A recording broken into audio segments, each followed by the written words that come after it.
We are live. Welcome back, ladies and gentlemen. I'm one of your co-hosts, Blake Ruffino. Alongside me is my counterpart and co-host, Joe DeLeone. Good evening, good sir. How are you? Blake, I'm doing pretty well. I was thinking about this because we didn't go over it in our college football playoff rankings reaction. I'm a little bit turned off by the fact that a group of 5 team this year especially isn't ranked and is getting a spot in the college football playoff. That's the thing is I think that we're kind of used to understanding that it's par for the course, but I think that this year is going to completely reframe the importance of these spots in the playoff.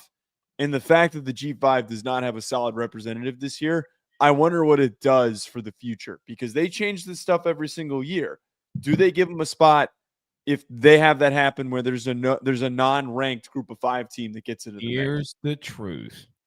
When Tony Batiti ran his happy ass out there, and me and you talked about this during the entire offseason, so I'm not going to rehash it out here. But when he wanted to go into playing games, when he wanted to go into automatic qualifiers, remember our conversations about the AQ model?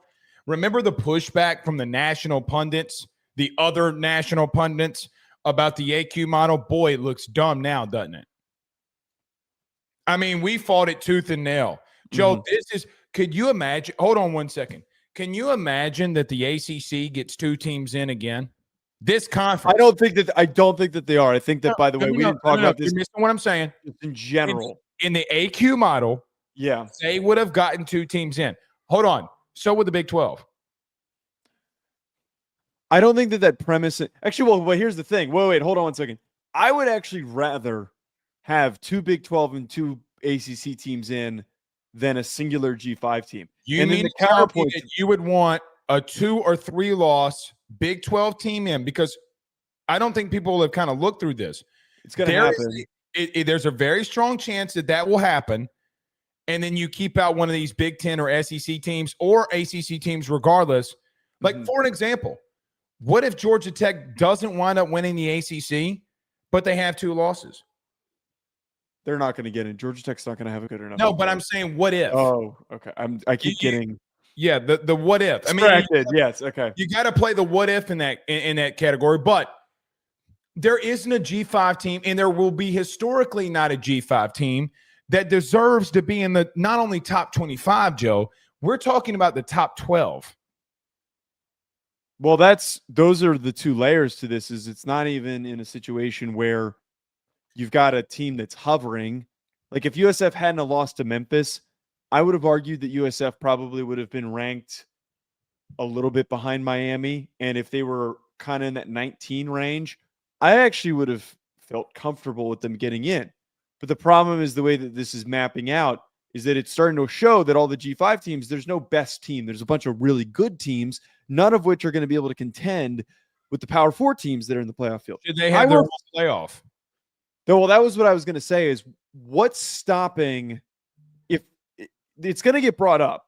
It absolutely is going to get brought up this offseason by the committee and the formation of the playoff and how it works and the rules makers for all this stuff. They should have a play-in for the G5. Should be the only layer that has a play-in. We can't just pick a G5 team. We can't. There's too many of them, and they're far too inconsistent. And I think that there's too many issues with these teams across the board that there's no clear best team. Even last year's clear best G5 team got their asses kicked. So this is the world that we've kind of created. I know that everyone wants fair and they want opportunities, but when we play this dumb game of trying to be inclusive, it creates a playoff field that's, really not as competitive as it possibly could be. I think you should do the 12 best teams. And if you want to have the debate of that, that's fine. And I know people don't want to have the debate of that, and that's okay. It should be an at-large 12, without a doubt in my mind. Like, if you want to go computer, you want to do computer and human models, you want to weigh it 50-50, then fine. You go right on ahead. I don't care what you do. But, Joe, I am very tired. I am very exhausted by this team deserves a spot at the table just because. Okay, but part of the very tired of it, and I don't want to hear it. I really. I'm just gonna say part of the problem though with there's nothing wrong with your premise, and I've debated you on it in the past. The layer to this that we haven't really ever talked about, all the conferences have to be in agreement on what the playoff looks like. The ACC and the Big 12 are not going to agree to that. They agreed to at large. Big 10 did not. We've walked through this. No. But I'm saying that the Big 12 and the ACC are the two conferences that would be the most susceptible to getting pushed out of a 12-team at large playoff structure like you're pitching. But the ACC this year very likely could not have a team in if it was under that structure that you're saying. That's my point, though. Should they? But they're not. The ACC is not going to agree to that. The Big 12 is not going to agree to a concept like that because it hurts them significantly. Well, then you need a commissioner. Easier said than done. I'm so sick of it because I'm going to watch every game, but I also understand this is where my stance is personally on this. I know that Tennessee is a 3-loss team. I get that. I understand it. This is a bad example. No, it is a great example. Okay, go ahead. When you're going to put Memphis in there, a team in their own state ahead of them, what would their record be in Tennessee's schedule? Okay, that's fine. I didn't know that was what you were getting at. But they're also a part of this. So if you brought this up saying the G5, I mean, again, I have 3 losses with Tennessee, all of them coming in the top 12. Okay, so that means because they lost against 3 top 12 teams, you're going to sit here and say Memphis deserves a spot over them. That's a little stupid in my opinion. I think that these conversations are separate because I do agree with you that specifically Tennessee has a better shot of winning a playoff game than Memphis does. But I still do not think that Tennessee's a very good team. No, you don't have to, but you also have to admit that Memphis isn't either. Yeah, I agree with that. So, I mean, God bless America. Boy, the chat's live. But I got to give B.A. Dury. He says, preach, Blake. I'm just a pastor up here at the pulpit. That's all. Sure. That's all it is. All right, let's get moving here. Everybody do us a favor. Hit the like and share. Share to all those groups. I was wondering why I didn't have my notes. I'm on Monday's notes. Like, what are we doing here? Nevertheless, we're live. Everyone do us a favor. Hit the like and share. Share to all those groups if you're on Facebook and to all those social media pages. You're watching us, listening to us on YouTube. Like, subscribe, notification bell, wherever you listen to podcasts. Rate, review, and subscribe. Every Ruffino Joe show is brought to you by our good friends and partners over at FanDuel. Download the FD Sportsbook app today on Apple or Android phones. Download it. You can do the picks that Joe and I are going to give you today. I highly suggest for a couple of them. You don't because we pick the toughest games of the week and we bet against the spread here. But we do it with our good friends and partners over at FanDuel. Any thoughts, questions, concerns, go over to FanDuel.com/RD for more details. If you have any questions, and on there you can do the sliders or whatever you call them for your preferences of how much you want to bet for a month or a week or whatever. That's why we're partnering with our good friends over at FanDuel. All right, Joe, let's get moving here. It is week 11. Power rankings, not going to bring any debates on this show whatsoever, but our top 12 of week 11, how do you see it? At number 1, I've got Ohio State. Number 2, Indiana. 3, Texas A&M. 4, Alabama. 5, Oregon. 6, Georgia. 7, Ole Miss. 8, Texas Tech. 9, Notre Dame. 10, USC. 11, Louisville. And then we did a little bit of a different iteration of the ranking this week after we just did all that yelling. Who would be the G6 team? And we both ended up going with Memphis in the situation. Yeah, because they're going to get in anyway, so we might as well put one in there and who we think is going to get in. Here's my top 12. Ohio State at number 1, A&M at 2, Indiana at 3, Bama at 4, Georgia at number 5, Ole Miss at 6, Oregon at 7, Texas at 8, Notre Dame at 9, Texas Tech at number 10, and the Cavaliers rounded out 11. Oh, yes, baby. Give me the Cavaliers at number 11 in the G6 team. I am agreeing with Joe. I am going with the University of Memphis. I got a lot of people that are already really pissed off at me in the chat. I'm seeing this right now. So I want to start this conversation by this. I have USC at 10, and I would like to get your thoughts on this placement. I understand I was going to attack you there first, Okay. but I'm glad you went here. Yes, USC at 10. I understand that USC has had 2 weak performances this year. They lost to Illinois. Well, they only got 2 losses, and they played. The Nebraska game was a little weak. Yeah, but they played Nebraska close, and that was a road. I think that they deserve credit for the way that they played against Nebraska. That is a game that Lincoln Riley loses in the past. So that is 1,000% a game that Lincoln Riley would not finish on the road. Regardless, tough game. Your offense isn't playing as good as it could. I thought that game proved more because they won with their defense. I understand that their performances against Illinois with the early kick didn't go well, but they still stormed back and almost won it. The Notre Dame game was a complete mess because they were overmatched. It was not a setting that was set up for them to succeed. But when we look at USC as a whole unit, as a team, they have been one of the most dominant teams in college football just in terms of explosiveness on offense and also for the ways that they've been able to control most of their other games on their schedule. They have 2 bad performances. The Nebraska game was a solid win for them. I think that we need to recognize that USC is a better team than they're being led on to be. I don't disagree with some of your thoughts on them. Look, they're in this spot here, and they got Oregon in a couple of weeks, and they could upset them here, and they can firmly find themselves in the playoffs.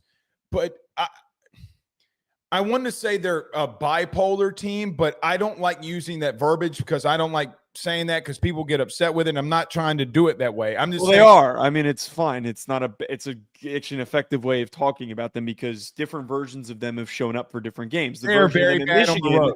The Michigan version is a lot better than the Notre Dame version. They're very bad on the road. Yeah. And look, you can give them credit for going into Nebraska in the cold and winning that game. I guess. Like, I guess so, maybe. I mean, Raiola did get hurt. I know it was kind of late there when he did get hurt. But, Joe, you got a defense in Nebraska that has literally struggled in all of the key areas that you've had success in. I get it's a weather-related game. You want to do it that way, that's fine. I don't trust them.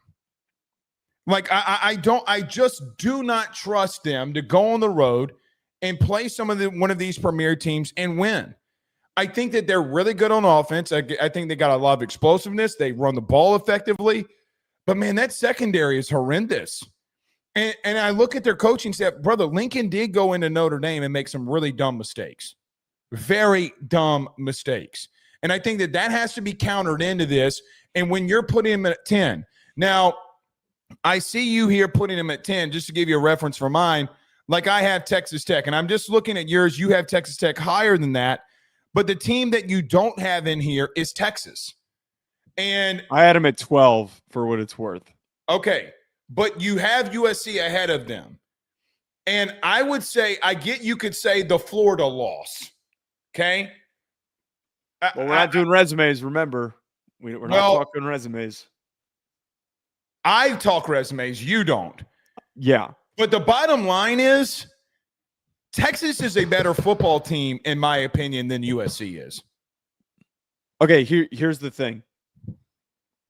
I was strongly considering putting Texas in here and putting them in quite high. And I put mine together before you sent me your rankings, and then I decided to take Texas out. It had nothing to do with looking at yours. I think that Texas very well, over the course of the next few weeks, could 1,000% absolutely establish themselves as a top 8 team, as a team worthy of being in the top 8 mix, not on the cusp of getting into the playoff, but as like a firm, this team is in. I think if they beat Georgia or Texas A&M and they split that series, that situation, that proves one thing to me, that they're playing to the potential that we put on them in the preseason. The version that we saw them against Vandy is absolutely the version that we hoped that they could have been. Arch playing out of his mind, making big throws, defense smothering any big play that could possibly happen. They're shutting it down. But the problem is, and why I couldn't fully commit to it, Blake, is because they've got duds previously. They're 2 weeks removed from an overtime game against Mississippi State, and they let Vanderbilt get back into the game. I am very concerned with the fact that they let Vanderbilt get back into the game. That to me is like the big issue here, where I don't know if all sins have been completely resolved to this point. It's so funny because Sunday you said that they just exhaled and said, "Screw it, we're going to win anyway." Well, no, but you have Louisville ahead of them too, and that's a whole different conversation for another day, unless you want to have it now. I mean, let's have it. Joe, that defense conversation. The defense is disgusting. I get offensively that they've had struggles. I get it. So has USC on the road. They've had defensive issues on the road. I mean, Illinois, for what it's worth, reared back and smacked them in the face up and down the field in the run game. But they almost came back and won that game, despite being almost is cool and hand grenades and horseshoes. I know that I'm getting a better, more athletic team in Texas, and you know that. I know that if you put on a neutral field right now, our good friends over at FanDuel would have Texas favored over USC. I don't think there's that much of a separation as you're There's a massive separation on lines of scrimmage defensively, and you know that. The way that Colin Simmons literally disrupted a game. That's one position group, though. Their secondary's not good. That secondary for USC got torched like me on a marshmallow in the middle of winter. That secondary is cheeks too. I don't agree with this premise. USC played close against a couple of teams. Who is their best win? Who have they shown? Michigan. They dominated Michigan. Okay. Ranked Michigan team. And an Oklahoma team that Texas beat that they handled. You see where I'm going here? Wait, no. I'm not going to let you do that because you just tried to kind of casually imply that USC beat Michigan, who lost to Oklahoma. They did. But that's okay. We talk about how we don't want to use transitive property all the time on this show, and that's what transitive property is. But no. Comparing similar results between teams. Michigan lost transitive property. Transitive property is you're doing a ranking together. You're doing a power ranking. This is where I have problems. You're trying to chain games together to justify. Okay. I have Michigan on the road at Oklahoma getting dominated. And you're telling me that a team in Oklahoma who then turned around a couple of weeks later and physically got dominated by Texas. Physically dominated. There's too many layers to compare them. I don't like sorry to tell you this, but games on the field matter. They matter, but we say this all the time. Transitive property. Oklahoma is a two-loss team. There's two teams of buffer in there. Oklahoma's a top 12 football team in the committee rankings. Are they not? Wait, if Texas had played Michigan, I would allow this conversation. I'm fine with this conversation. You don't have to go the full transitive property here. But it also comes down to a situation where I got to be real with you. It looks like USC played a close game against Notre Dame, and people are putting them up when their best win is Michigan, who's not that great. That Michigan team's not that good. They're not. So if that is what we're comparing on, and then you lay duds on the road, I got to be real with you. It's not just the players that in secondary that's laying duds. The coaching staff is. And I am going to trust Sarkisian to figure it out with his quarterback like he has and like they're starting to do more than I'm going to trust Lincoln Riley. I'm in on this Texas team, and I kind of tried to clearly you're not. No, I am. I don't deserve any barbecue ever again in your life because of what you've done to Texas today. Okay. I have been no more Buc-ee's for you. I have been an apologist for Texas because I blindly supported them at the beginning of the year, and I want to feel somewhat justified. And I really like Arch. I really like him as a player. But I don't think that there's also you're making it out to be as if there is a massive separation between the USC roster and the Texas roster. There is the USC coaching staff and the Texas coaching staff. There is not. There's not. Lincoln Riley has been equally as successful of a coach. Name a time that he's gotten to the playoff in the modern NIL era. He hasn't. He hasn't. Okay, Sark has gotten back. He's still made playoff appearances, though. Yeah, he's got multiple before the new age of college football. He's got multiple quarterbacks that are now starting quarterbacks in the NFL. And it's not right now. So you talk about transitive property. Oh, that's not a transitive property. Where you're trying to say that Sark is some unbelievably better coach than Lincoln Riley. The guy who, in the new era of college football with NIL in the portal, got to 2 Final Fours, and Lincoln Riley can barely get over 6-6. Who's the better one? That's just okay. That's what I thought. No. That's just recently, though. But like, you can't make that pure, simple claim when you have a guy who has a track record of turning guys into Heisman Trophy winners and first-round picks. I got a really good question for you. Neutral field right now, who are you taking, Texas or USC? I don't think that you're asking me like that's like an immediate answer. That's not an easily answerable question. Okay. That's not a gut. You're trying to trap me by asking me a question that I'm going to answer off the top of my head. Because if you would have picked USC, you would have came out and said USC. That's not true. Just because I didn't have a gut reaction, I'd have to sit here. I would like to think through an answer. Okay. How about this? We won't hold you to it. Gut reaction right now. Who are you taking? Neutral field. Wait, no. It is Texas. I don't think that is such a simple question. I think that I would pick USC. USC has had in every single statistical category. You know, we love to talk about what we see on the field. What we see on the field matches the data. They are the most explosive offense in college football. No, they're not. Yes, they are. No, they're not.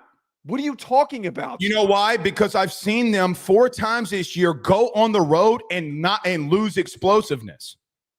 I've seen teams like A&M and Indiana go on the road, and their explosiveness doesn't go anywhere. They're not the most explosive team in the country. I've seen Texas's elite defense give up, 40 points to Mississippi State? Give up 30 points to Vanderbilt after they blew a lead that they had? And I saw Illinois, who's in the hundreds in total offense, be able to move the ball up and down on them. We can do this all day. And also, by the way, you can't just say no, USC is not when they're number 1 in adjusted EPA per play. They are number 2 in EPA per drop back. What are your eyes telling you when those teams go on the road? When you're playing Tarleton State in week 1 and you can hit 14 explosive plays, they didn't play Tarleton State. I'm making up a stupid team. When you're going on the road and Nebraska's able to lock you down and you can't hit explosive plays on a secondary in Notre Dame, who, by the way, Notre Dame's secondary is 118th in the country, and you can't throw the ball when you need to on the road. Newsflash, my guy, that Notre Dame secondary is ass cheeks. They are awful. It's not. Okay, first of all, you're 118th in passing yards allowed, and you're telling me that they're not cheeks. You're making it. It's just too simple of a statement to make that they're ass, because they have really good corners that didn't start the season very well, and since their really bad start, they might not be good corners. Okay, Leonard Moore is one of the best corners in college football. Is he getting roasted in the current moment? No, he's not. It's not him. It's the other corners. So don't take a shot at Leonard Moore. I'll give you that. Okay. To backtrack here for a quick second here. We're spending a lot of time on USC. I would like to move on from talking about USC. I understand that you would like to see more consistency from USC, but here's my problem.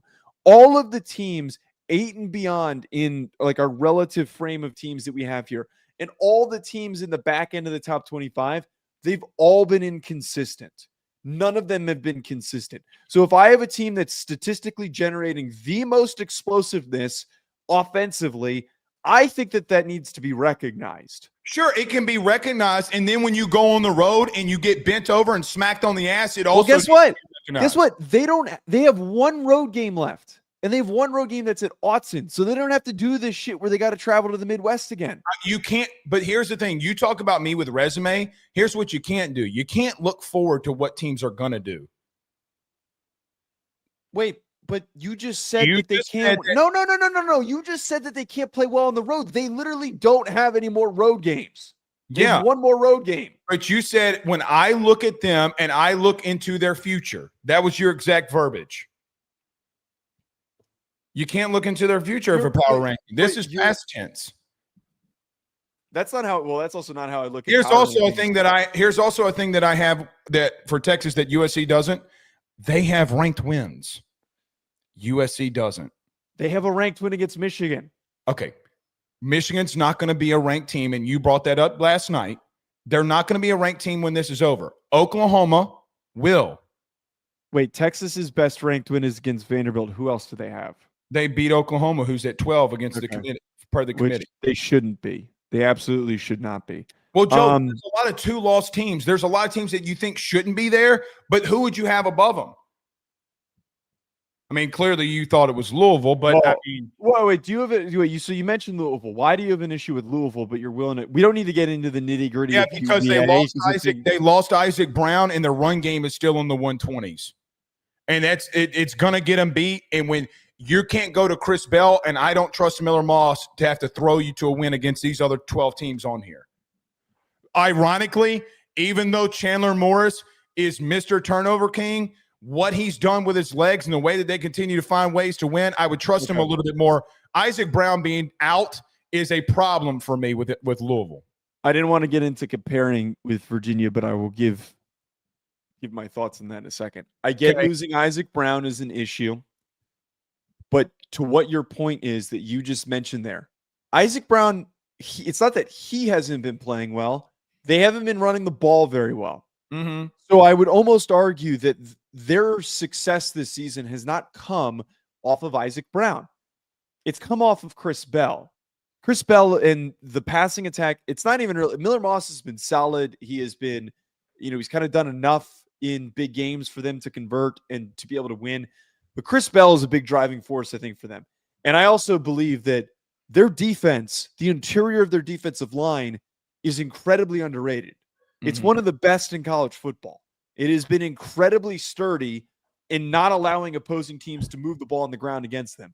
So I think that those attributes of their team need more recognition. They're going to be in a position, I think, to actually win the ACC out of any of these ACC teams.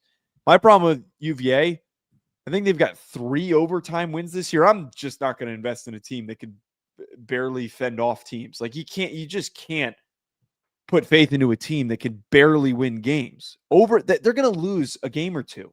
It's just unsustainable. We talk about with Georgia, but to the most extreme circumstance because they keep going to overtime, and half the time it's been to kind of mediocre teams in the ACC. Every team in the ACC is mediocre.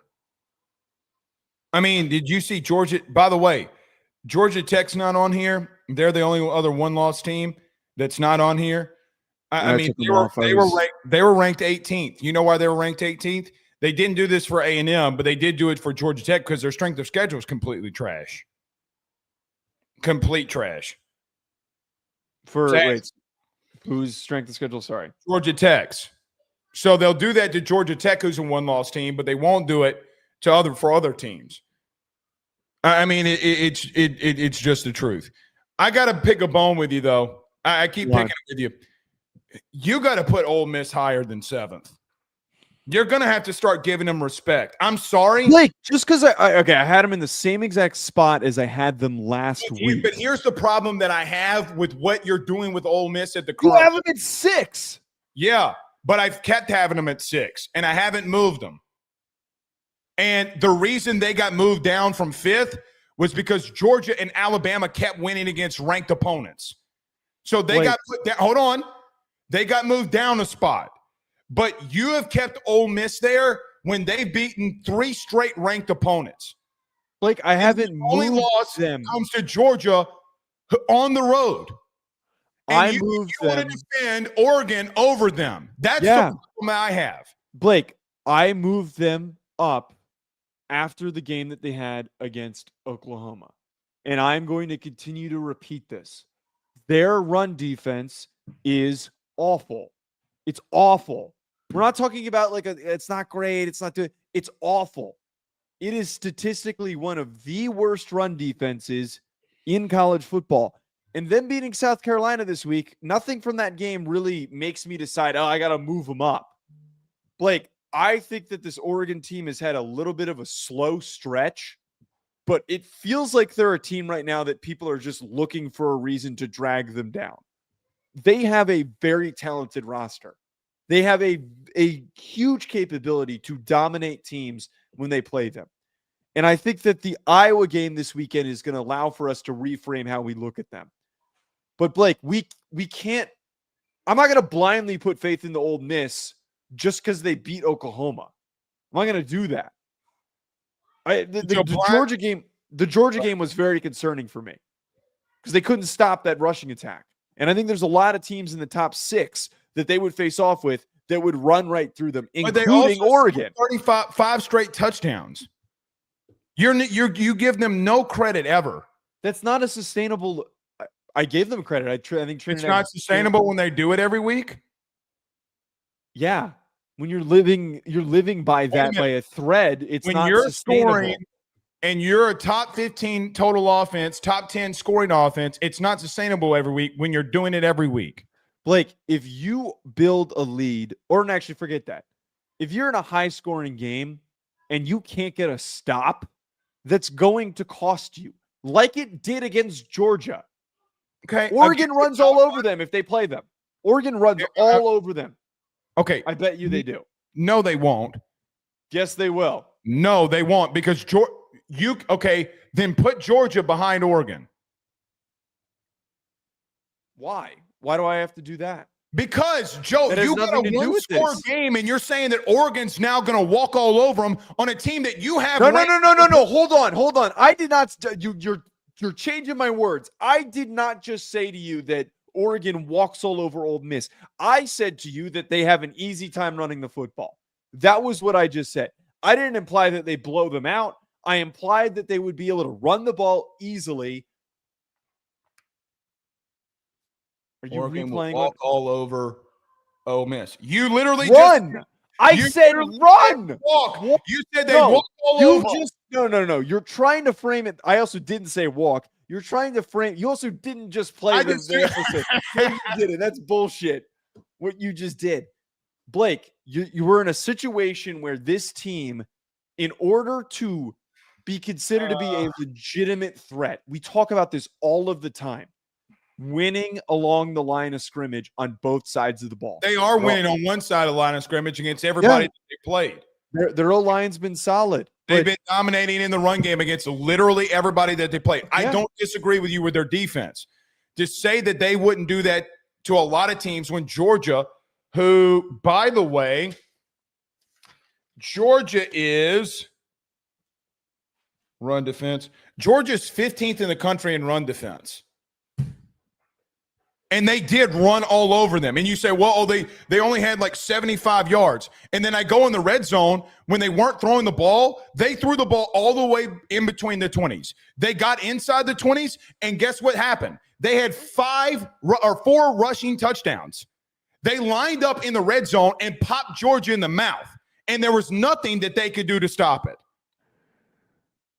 I'm not disagreeing with you. Ole Miss has done more impressive things versus ranked opponents than Oregon has. What other game besides the Oklahoma game are you so excited about? Georgia. Because they lost to Georgia. Yeah. Because of a glaring issue, and you're impressed? But I also look in a situation where saying, all right, the 5th and 6th team play against each other, and they lost by a touchdown. And I look at you and say, Indiana dominates Oregon, and I ask you the question: Who has Oregon outside of Georgia that you constantly bring up against a ranked opponent? The best team that they played to date has been Penn State from a talent level standpoint, and they had to go into double overtime. On the road in Happy Valley across the country. Again, the context is important here for what we're talking about and how you're trying to frame who Oregon has gone up against. No, this is where stop. Let me get a point in. Let me get a point in. Sure. Blake, you can't just base your thought process on how a team is just because they've played ranked teams. Like, this is my problem with this. You're saying I'm impressed with the way that they played against Georgia, a game that they lost where their run defense was mega shit. And it's been mega shit the entire way through. So has the other teams that you have right there around them. What are you talking about? Oh, well, let's look. USC's defense in times has been shit. Notre Dame's They're defense. at 10. They're at 9. Ole Miss is ahead of them. Oregon, against the best team that they played defensively, also looked like shit on the best team that they played. I don't think that they look. They had that wide receiver core absolutely abused Oregon, and you know it. That is revisionist history for the outcome of that game. My computer died, and I wish I could quickly pull up the box score of that game. Pull up your phone, and it's not going to show up from a statistical standpoint, but I want you to go look at all the PIs that they had when we broke that game down. Their secondary still forced a key interception that was important for them almost getting back into the game. As good as you think he is. If there is, that's not true. You just made me turn on Mendoza. Mendoza is as good as we think he is, and that was a completely unnecessary shot for you to take of him. The only legitimate criticism that you could take at Oregon is that Dante Moore did not step up to that challenge. No, he didn't. But you know who did? Who? Winadad Chambliss. Chambliss, every time that y'all say that he's ass or he can't do it, he just keeps doing it. What's the best defense Georgia that Ole Miss has faced? Georgia, and he put up 5 straight touchdowns. But a team that has no pass rush going up against a scrambling mobile quarterback, that's not context that we can bring up in this. Georgia down on your list more. If you don't think they're a good team, put them down on your list. I didn't say that I think that they're not. I don't think that they're a good team. I'm merely asking you. Okay. Your argument is contingent on the fact that Ole Miss's offense is so dominant. But who have they been challenged by? I remotely said that their defense. I haven't said a word about their defense. No, I said offense. I said offense. Yeah, because they keep popping everybody in the mouth that they play. And you came out here 2 weeks ago, this Oklahoma defense, number 1 total defense in the country. And they ran it right down their ass. And I came back immediately and said that defense has been overrated. So Oklahoma's defense isn't good anymore. They don't have good it's players. Not. They played like ass against Tennessee last week. They're not. They're an overrated defense. 4 turnovers. How's that ass? Did you see all the big plays that they gave up? Sure. Do you see the 4 turnovers that they had? We got to get to the Notre Dame preview. Okay. We're not going to make it there. By the way, I got to address this really quickly. Elks says if the Notre Dame secondary is ass cheeks, they held Arkansas to 14 with a lame duck head coach. SEC fans slurp on Arkansas saying the offense is amazing. A&M gave up 42 points. They didn't give up 42 points against them. So A&M, they gave up 41 points against Notre Dame. The A&M secondary, Marcel Reed threw for 360. They're 118th in the country in passing defense. I'm trying to understand. Go to the NCAA statistics. They're 118th in pass defense. I'm just trying to understand Elks' logic on this defense. Blake, look, I'm sorry. The Notre Dame secondary. Wait. If the Notre Dame secondary is bad. Yeah, it's not good. The unit's not bad. It's poorly coached. Actually, sorry, let me rephrase that. Notre Dame's secondary is not bad. Notre Dame's pass defense is bad. And it's been inconsistent. They've improved, but it's been inconsistent. So I'm not going to sit here and defend them. They're cheeks. Speaking of Notre Dame, Joe, Notre Dame has Navy this weekend.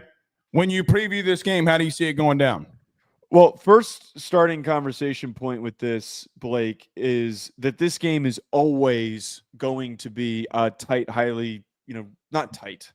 It's always going to be, there's always the opportunity for Navy to sneak up on Notre Dame. No matter the year, no matter the circumstance, Navy has always been that one team that out of nowhere, they keep a game close. I don't think that it applies this year, though.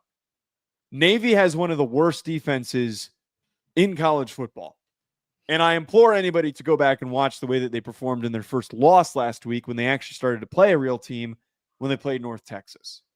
North Texas had an incredibly easy time generating big plays. They ran through over them. They did so much with such ease because this is the natural challenge of being Navy is that they don't have the personnel to stand up and stop a team that can run the football. Mm-hmm.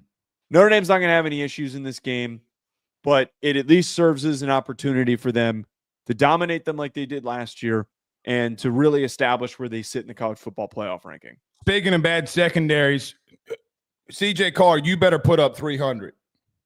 No, for real. For real. And look, you say that and it becomes tongue in cheek.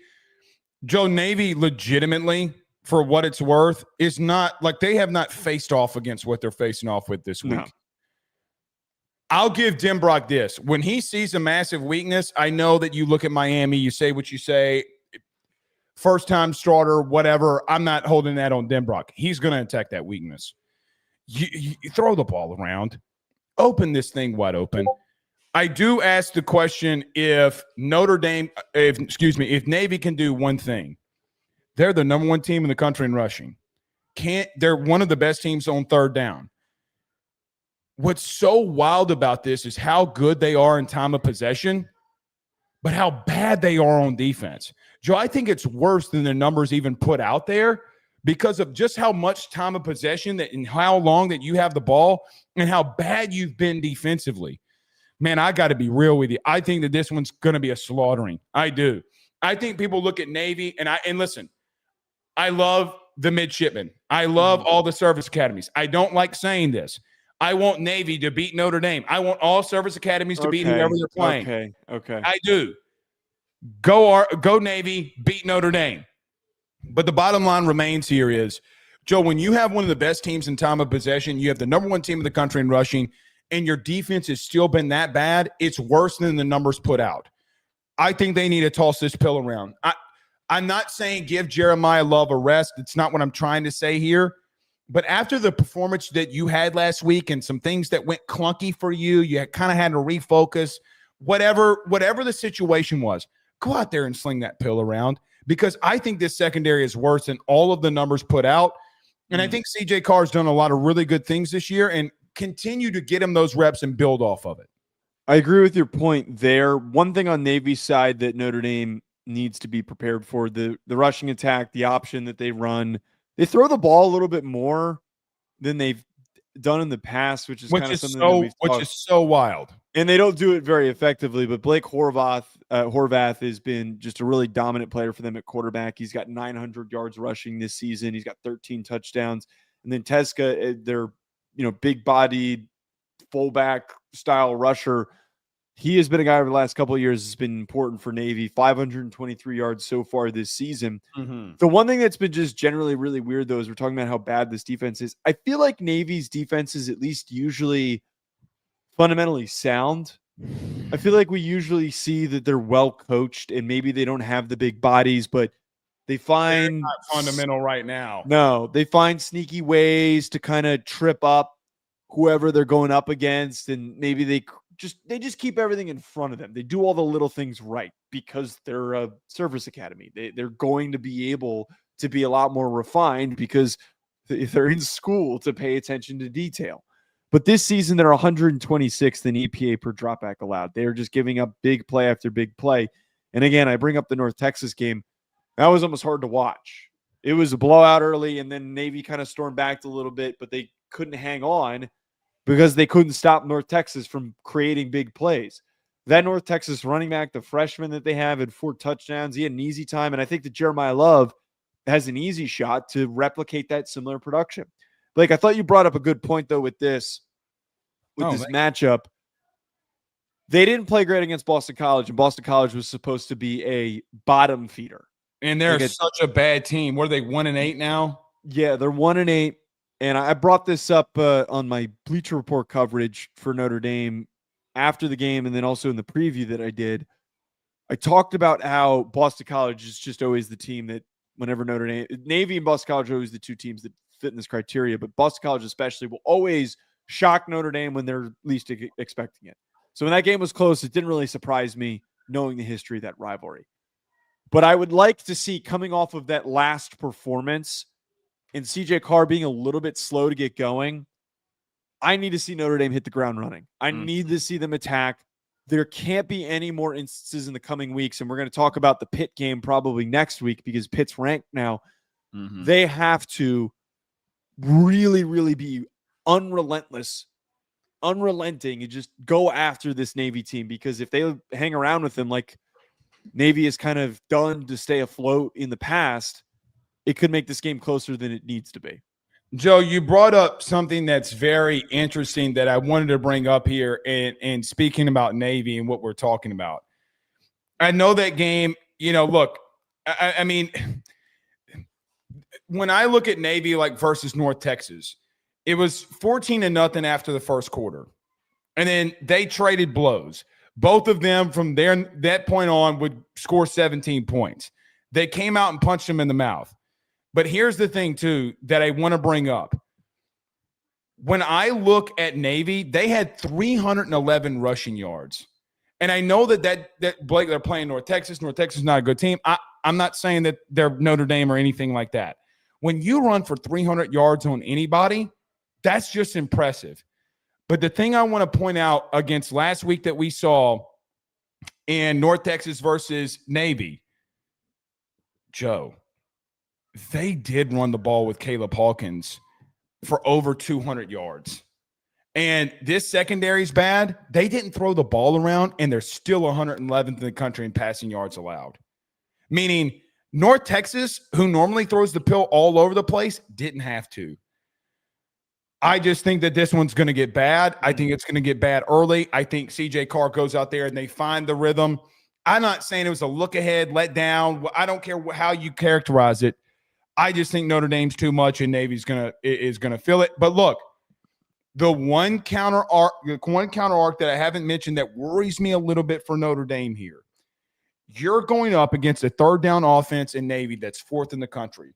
Yep. They have legitimately stayed on the field so much. Joe, they're converting 54% of their third downs. Think about this. Of all of the third downs that they are converting, 75% of them are coming from 3rd and 5 or shorter. They will legitimately play this small ball game with you. You got to get off the field on third down defensively if you're Notre Dame. I don't think Notre Dame's been bad. They're 38%. They're 38% on third down defense, 65th in the country on third down. I do wonder if they can make this game a little bit closer early by just staying on the field and holding on to the football. I will say Notre Dame's defense has improved greatly over the past few weeks, but I think that this game, Blake, presents another unique challenge for them. It needs to be like a real barometer test for what has been fixed since their really atrocious start in September. Anyone who has watched Navy, and as I keep referencing here in the history of this rivalry, Navy's offense and the confusion that it creates and the ease of success that they have running the football this year, they're second in EPA per rush on offense. That is going to be a real gut check moment, even though this is a G6 team. This is not like a game that should be super challenging. But if you're allowing big plays and here and there, and you're allowing them to kind of, move the ball down the field to convert on third down, like you're talking about, maybe this game probably doesn't end up being close. But if Navy puts up 20 or so or more points, that to me would make me as a Notre Dame fan feel uneasy. It would make me feel uneasy knowing a chance to physically dominate a team that does not have the bodies to go toe-to-toe with you, finding ways to put points on the board and still having an easy time running the football. That to me ultimately be the biggest takeaway from all this is like, don't overlook them. If your defense plays poorly, I'd start to worry again, but I don't think that they're going to be in that spot. Notre Dame felt like that they didn't want to be there last week. I think they were rusty after the bye week. I really think that's what it was. I think that they were half asleep. How does that happen? It has been an issue under Marcus Freeman that I have talked about numerous times, that the games that they're supposed to just come out attacking, they don't do it. So they're good for a couple of them, man. They're good for like a couple of those bad games. I'm glad that they finished, though, because if that was like the NIU game last year and they were really, really distracted, they would have, they probably would have dropped that game. Well, remember, they had an early bye last year too, didn't they? They had an early bye this year. They had a bye like in week 2, remember? Yeah. That's insane. All right. Let's move on here. Joe, let's get to picks very quickly. Presented by our good friends. Joe, the picks aren't there. Oh, shit. Wait, they're not? Okay, I don't have it on this computer. I uploaded the wrong damn thing. Okay, I have the picks on my phone. I'm sorry, my fucking computer died and it made everything a lot more complicated than it needed to be. Let's go with it here. So, do you have them on your phone? I do. I have them on my phone. All right. Read them all for us. Presented by our good friends over at FanDuel. First game that we've got, Alabama -9.5 against LSU. You texted me that you're taking Bama in this game. What's your reason? Toxicity. That's my reasoning. I do think that you see a performance if things get bad for LSU from Michael Van Buren. I'm very cautious to take Bama in the points if he does play. I do think LSU comes out with their hair on fire, but I think just Alabama's too much for them and they cover and LSU's just going through a little bit too much.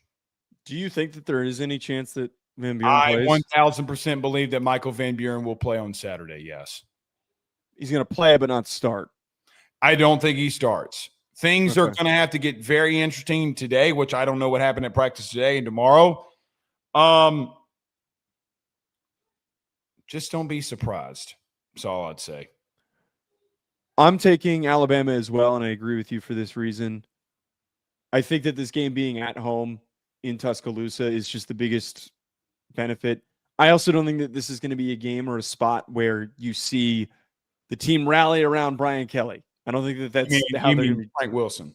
Well, I'm saying that like the Billy Napier effect of everybody rallied around Billy Napier being gone and the team being galvanized and motivated and trying to lock in and support like, oh, we lost our guy. I don't think that happens here with Brian Kelly. I think that there could be a little bit of a fight put up in the first half, but the 10-point spread seems accomplishable considering that this Alabama team's at home. LSU's got the talent. I do think that this game's a little bit more manageable for them because there's not a running quarterback that they just can't stop. So we'll see. All right, what's the next? Next game is Oregon -6.5 at Iowa. You took Oregon. What's your blowout? You really think it's going to be a blowout? I think they're going to wax that ass. I don't trust Iowa. I don't trust them. I don't trust it at all. I think Oregon's got to come out and make a statement, and I think they're going to come out and make a statement. Give me Oregon and give me them big. I do like the sentiment there because Phil Parker kind of took a little bit of a dig, just like Gundy did at this Oregon team, and I think that that's wrong team, buddy. Right, wrong seriously. Team. I am taking Iowa, though, to cover. I don't think that they win. I'm taking Iowa to cover because I think that for them to lose by 3 or 4 points is accomplishable in this setting. They played Indiana close already at home in a similar circumstance. I think that there is a real shot here that with their defense, with their offensive line, with their run game, to be able to really grind down Oregon, but Oregon's going to be able to finish this thing off and put points on the board with a late drive. Oregon's going to make a statement. Give me the points. All right. What's the next one we have here? Texas A&M -6.5 against Mizzou. You told me you wanted A&M. You don't have a quarterback in Bo Prabula that will play in this game, and I don't trust Zollers. Maybe A&M kind of looks past it. I don't think that they will. I just think A&M's going to roll here because I don't know if I can trust Missouri, and I don't know. Here's the real thing. It's nothing to do with Missouri, everything to do with I don't know what to think about the quarterback position at the current moment for Missouri. That's the biggest thing with me, and I think just quite simply, you've got a pass rush where you're going up against Deion Hayes and Cassius Howell. That is a very daunting and scary situation for a true freshman in his first ever start to be stepping into. You get the home environment, but I'm in agreement with you. I think that Texas A&M is going to be able to cover that 6.5 point spread. Texas Tech -10.5 against BYU. You are going with Texas Tech. Pew, pew. Red Raiders all the way. What do you have anything else besides that, or is that where you? Yeah, I don't think BYU is a good football team. No, I don't think they are either. I think they're going to get out athleted. I think that Texas Tech people think that they're undefeated, they're throwing the ball over. man, that's one of the most balanced teams and offenses in the country. I think people look at the Texas Tech loss and don't understand that, look, oh, well, Hammond did it against Utah. Man, Morton's the starter for a reason. And I think that they are getting a bad rap for having to start a backup quarterback in a first start midway through the season. Give me Texas Tech and give me big. I will tell you the truth. It was 8. What did you say the spread was? 10.5. Yeah, I'd take more than that. I think they're go pew pew. Joey McGuire's got this team rolling. Pew pew. I think that this is a big spread, but I think the Utah game kind of really contextualized like, hey, this is what this team can do. And here's the crazy part. The Kansas State game is a really good example of this. They can expand a lead in an instant. So like this game could be close and then within the fourth 5 quarter, minutes. Yeah, they could be up by 20 in 5 minutes if things go awry. I think the game being in Lubbock's huge, and then just plain and simple, the question with every matchup for a team that plays Texas Tech, can you match up with this pass rush duo that they have? No. And I don't think that BYU has the offensive linemen to do that. I don't either. Georgia minus 7.5 against Mississippi State's the last one. You are taking Georgia. I want to rally around the cowbells and Jeff Lebby. I love seeing progression from a team that, look, they've been so much bad has come from that program in reference to Mike Leach passing. You have to promote Zach Arnett. It doesn't go the right way. You go and get Jeff Lebby. I'm glad that they're having success. Come on. I just – Georgia does worry me, though, because they start off so slow. But I'm going – I got to go Georgia. I can't do it. I agree with your sentiment there. I did consider saying Mississippi State was going to cover because road environment, they keep starting slow. This feels like a random spot that they get caught up in. But I think that the really atrocious offensive line for Mississippi State catches up to them in this game. And I think that Georgia is going to be able to have some sack production when they've played bad offensive lines or have been the games they've gotten home. I think that there's going to be maybe a close first half and then just hey, we're going to get into our rhythm. We're going to start running the football. Stockton's going to make a big throw here or there. Mississippi State's been a fun story. They just don't have enough to keep up with the. They don't. Their defensive line has been beat to hell, and they can't stop the run. Elks with a $2 super chat says, "Remember, Big Ten teams can't get better." Per Blake, Joe. Where have I ever said that? Elks is pissed at you today. When's he not pissed at me? I mean, he calls me an SEC homer when he rides the Big Ten's tallywhacker. Elk says Ole Miss 24-21 versus Washington State. Ole Miss 30-23 versus Kentucky. And they also played Arkansas close too. The Kentucky game I'm not giving you because Austin Simmons isn't the quarterback anymore. Yeah, I don't think that one. I didn't bring that one up for a reason because Simmons was the starter and he was having a really tough time. Their offense is completely different since Trinidad Chambliss took over. And imagine what their stats would be if he had started the season. It'd be even better. Elks says Washington 59-24. Washington State. Washington. Oh, I don't get what he's trying to say. Ole Miss, Blake logic. So he's saying Washington's better than Ole Miss. We can't do that. That requires a lot of mental gymnastics to make that one happen. Yeah, I'm not doing that either. Titan says Tech wins 48-17. Provo sucks. Nah, that'd be a blowout. But here's the thing, though. I think it could happen. Dude, I need this. That BYU. Look, BYU's fine, man. Notre Dame's had a little bit of they've had a rivalry with them in the past. But God, I want to see the BYU out of the conversation. I'm done talking. We did this last year. I'm done talking about them. They're not a playoff team. The month of November was bad for them. Yeah, and they'll probably stumble again. I think that they will. All right. We'll see y'all on Sunday. Been a great week. YouTube TV, you still stink. We'll see y'all soon. Peace.